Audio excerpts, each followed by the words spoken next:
Hello दोस्तों, मेरी कहानी आंसू पश्चाताप की 8वां भाग आ चुकी है। नहीं पापा, मैं उसकी परछाई तक नहीं देखूंगी। ज्योति मेरे लिए नहीं, मेरी माँ के लिए तरस खाओ। जब तुम मेरे लिए कुछ नहीं हो तो तुम्हारी माँ क्या खाक है। ठीक है ज्योति, मैं जा रहा हूँ। अगर माँ को कुछ हो गया तो दोबारा कभी मैं तुम्हारे पास लौट कर नहीं आऊँगा। मत आना, मैं भी तुम्हारा इंतज़ार नहीं करूँगी। मेरे लिए तुम नहीं के बराबर हो। ना तो उस घर से मेरा कोई रिश्ता है और ना ही उस घर के लोगों से, समझे। प्रकाश तेज कदमों से घर से बाहर निकला और अपनी गाड़ी स्टार्ट कर हॉस्पिटल की तरफ चल दिया। कुछ देर बाद वह हॉस्पिटल पहुंचा और जैसे ही वह उस वार्ड में प्रवेश किया, उसके पांव तले जमीन खिसक गई। उसकी माँ के बेड के पास डॉक्टर समेत कई लोग शांत खड़े थे। सामने प्रकाश पर नजर पड़ते ही कल्पना फपक कर रोने लगी। प्रकाश भी अपनी माँ के निर्जीव शरीर को देखकर रोने लगा। सॉरी प्रकाश, मैंने बहुत कोशिश किया, लेकिन भगवान को शायद यही मंजूर था। डॉक्टर समेत कई लोगों ने उसका धीरज बंधाया। तत्पश्चात वो धीरे धीरे रोना बंद किया। हॉस्पिटल की फॉर्मेलिटी कंप्लीट होने के बाद प्रकाश अपने कुछ हमदर्दियों के साथ अपनी माँ के निर्जीव शरीर को अंतिम संस्कार के लिए शमशान घाट में ले गया, जहाँ मंत्र उच्चारण के बीच उसे चिता पर रखकर अग्नि के हवाले किया गया। तत्पश्चात वह कल्पना के साथ शोकाकुल अवस्था में अपने घर वापस आया। धीरे धीरे समय बीतता गया, दिन गुजरते गए, महीने बीत गए, साल गुजर गए, परंतु प्रकाश गम के बोझ से उबर नहीं पाया। गमगीन प्रकाश को उसकी माँ के मरने का गम कुछ ऐसे तोड़ा कि वह हंसना भूल गया, हमेशा मायूस रहने लगा। अपना गम मिटाने के लिए कभी कभी शराब भी पीने लगा। एक रोज प्रकाश मैं खाने में पहुंचा। जग्गू दादा। हाँ मालिक। किसके बाप का मालिक? यार सबका मालिक जो ऊपर वाला है। मेरे लिए एक बोतल लाओ। प्रकाश भैया, यह जगह आपके लिए उचित नहीं है। उचित अनुचित की बात मत करो। मैं जो मांग रहा हूँ चुपचाप दे दो। जग्गू चुपचाप उनके टेबल पर एक अंग्रेजी शराब की बोतल रखकर चला गया। शराब की बोतल का सील तोड़कर एक गिलास में उड़ेल कर प्रकाश अपने होठों से लगाया और गटागट गले के नीचे उतार लिया। बगल में बैठे 4-5 शराबी उसे देखकर ठहाका लगाने लगे। बेचारा गम का मारा है। हाँ यार, इसको इसकी बीवी छोड़कर चली गई। यह तुम क्या कह रहे हो? औरत का क्या कसूर? जब इसका दूसरे से लगाव हो गया तो वह बेचारी क्या करती? अब तुम ही लोग सोचो, एक मयान में 2 तलवार एक साथ कैसे रह सकती है? हा हा हा। प्रकाश के मस्तिष्क में अजीब सा नशा छाने लगा। उसकी बातें सुनकर उनको आक्रामक दृष्टि से देखने लगा। तुम लोग क्यों हंस रहे हो? पी यार पी, सबको पता है तू कितना मर्द है। हा हा हा। वह जोर जोर से ठहाका लगाकर हंसने लगे। उनकी हंसी की आवाज़ प्रकाश के कानों को बेधती चली गई। तत्पश्चात प्रकाश बोला, देखो तुम लोग मेरा दिमाग खराब मत करो। दिमाग तो तुम्हारा पहले से ही खराब है। अगर तुम्हारा दिमाग खराब नहीं होता तो तुम अपनी बीवी को छोड़कर दूसरी औरत का चक्कर क्यों लगाता? अरे यार, ये दूसरी औरत कौन है? अरे वही राणा की विधवा औरत जिसका यह फायदा उठाता है। वैसी औरत पर तो किसी का भी दिल आ सकता है। अरे बदतमीजों, बोलने की भी एक हद होती है, परंतु तुम तो उस हद को पार कर दिए। इतना कहने के बाद प्रकाश उठकर उस मवाली के सर पर शराब की बोतल से वार किया, जिससे उसका सर फट गया।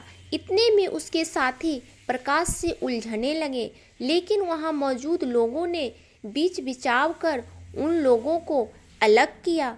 कुछ समय बाद प्रकाश लड़खड़ाते हुए कल्पना के दरवाजे पर पहुंचा और दरवाजा खटखटाया।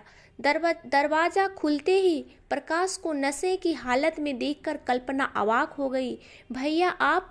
प्रकाश बिना कुछ बोले लड़खड़ाते हुए ड्राइंग रूम में प्रवेश किया और सोफे पर निढाल होकर गिर पड़ा और सोफे पर ही गहरी निंद्रा में सो गया। जब उसकी आँख खुली तो कल्पना उसके लिए नींबू पानी लेकर आई। भैया नींबू पानी पी लो, आपकी थकान दूर हो जाएगी। ठीक है कल्पना, तुम रख दो, मैं पी लूँगा। अब आप शराब भी पीने लगे? हाँ कल्पना, तुम तो सब कुछ जानती हो। कभी कभी गम भुलाने के लिए पी लेता हूँ। विष से भी भयंकर होती है शराब। यह शरीर और आत्मा दोनों का नाश करती है। आज के बाद आप कभी शराब को हाथ नहीं लगाएंगे। वह सकारात्मक भाव में उसके बातों को स्वीकार कर लिया। समय अपनी गति से आगे बढ़ने लगा। ज्योति का लड़का राहुल बड़ी तीव्र दिमाग का निकला। ननिहाल में नाना नानी के देख रेख में उसका पालन पोषण बड़े प्यार और स्नेह से साथ होने लगा। उसके पास किसी चीज़ की कमी नहीं थी। ज्योति अपना मन बहलाने के लिए एक स्कूल में पढ़ाने लगी।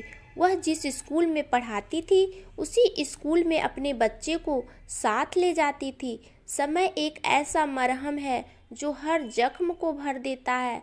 प्रकाश के साथ भी कुछ ऐसा ही हुआ। वह अपना समय अच्छी तरह व्यतीत करने लगा। दिन पर दिन कल्पना की लड़की बड़ी होने लगी। वह प्रकाश को मामा कहकर पुकारती थी। वह अपनी माँ की तरह खूबसूरत और पढ़ने में तेज दिमाग की निकली।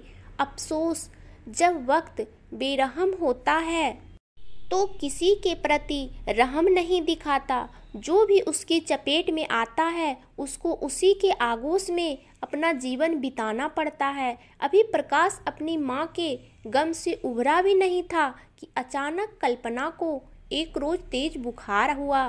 बुखार इतना तेज था कि वह असहाय पीड़ा से कराह उठी। उसे हॉस्पिटल की शरण लेनी पड़ी। वह बुखार कल्पना के लिए जानलेवा बन गया। उसे मस्तिष्क बुखार था, यह जानकर प्रकाश विचलित हो गया। उसे बचाने के लिए वह अपने आप को अर्पित करने को तैयार था। डॉक्टर के बहुत कोशिश करने के बाद भी वह जीवित नहीं रही और इस दुनिया को छोड़कर चली गई। निकी अपनी माँ के मृत शरीर से लिपटकर रोने लगी।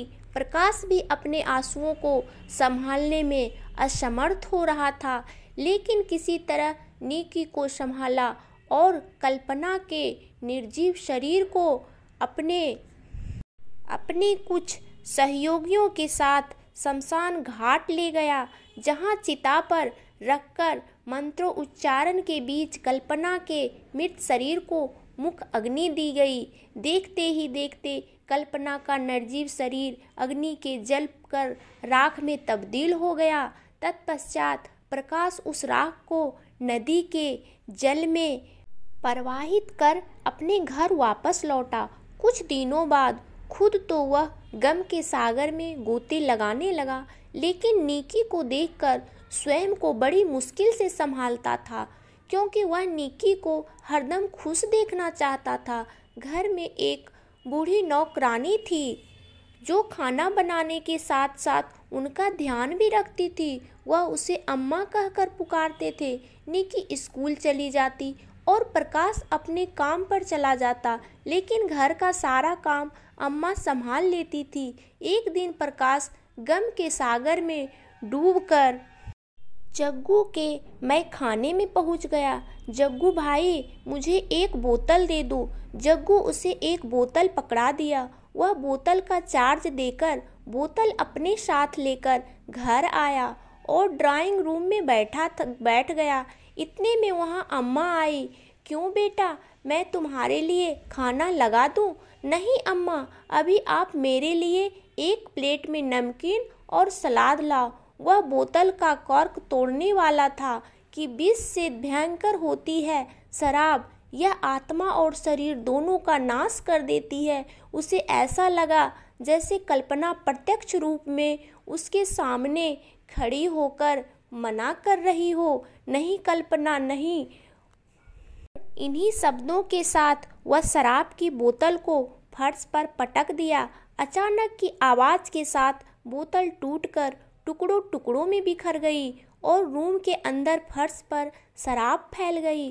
दुर्गंध से पूरा ड्राइंग रूम डूब गया। इतने में अम्मा प्रकाश के लिए एक प्लेट में सलाद और नमकीन लेकर आई, परंतु वहाँ का दृश्य देखकर हैरान हो गई। कुछ पल खामोश रहने के बाद वह अपनी चुप्पी तोड़ती हुई बोली, बेटा कितना सुंदर बोतल था, कैसे टूट गया और यह कैसी दुर्गंध आ रही है। अम्मा, यह दुर्गंध इस बोतल के अंदर बंद थी, जो बोतल से बाहर निकलते ही अपनी दुर्गंध से पूरे रूम को भर दी। इसे शराब कहते हैं। नहीं बेटा, तुम कभी शराब मत पीना, शराब आदमी को बर्बाद कर देती है। कुछ लोग तो इसे शौक से पीते हैं, लेकिन माफ़ करना बेटा, शराब पीना एक घृणित कार्य है। यह कब तुम्हें अपना आदी बना लेगी, यह तुम खुद नहीं जानते। हाँ अम्मा, मुझे अपनी गलती का एहसास हो गया, दोबारा कभी ऐसी गलती नहीं करूँगा। इतना कहने के बाद वह बिखरे कांच के टुकड़े को अपने हाथों से उठाने लगा। नहीं बेटा, तुम हाथ मत लगाओ, मैं साफ कर दूंगी। अम्मा कांच के टुकड़े को साफ कर कूड़ेदान में डाल दी तथा फर्श पर फैली शराब को कपड़ों से साफ कर दी। अम्मा, तुमसे एक सलाह लेनी है। कैसी सलाह? अगर हम निक्की के इस घर को किराए पर देकर इसको अपने साथ अपने घर पर ले चलें और हम तीनों वहीं रहेंगे तो कैसा रहेगा? हाँ बेटा, तुमने बहुत अच्छा सोचा है। आखिर निक्की का तुम्हारे सिवा अब कौन है? हाँ अम्मा, अब तो निक्की मेरी बेटी भांजी सब कुछ है, और मैं तो चाहता हूँ कि निक्की अच्छे से पढ़ ले, ताकि आगे चलकर किसी अच्छे पद पर आसीन होगी। हाँ मामा, मैं डॉक्टर बनूंगी और लोगों का इलाज करके उनकी सेवा करूंगी। मेरी भांजी अवश्य डॉक्टर बनेगी। क्यों अम्मा? और क्या, अगर मन लगाकर पढ़ेगी तो अवश्य डॉक्टर बनेगी। लेकिन मामा, आप घर उसी को किराए पर देना जिसके पास बच्चे कम हो। हा हा, अरे पगली, तुम्हें बच्चों से क्या लेना है? मामा, ज़्यादा बच्चे रहेंगे तो घर को नुकसान करेंगे। तो दोस्तों, इस कहानी का 9वां भाग अगले एपिसोड में आएगा। तब तक के लिए मेरे चैनल को सब्सक्राइब कर दीजिए, इस कहानी को लाइक कर दीजिए। धन्यवाद दोस्तों।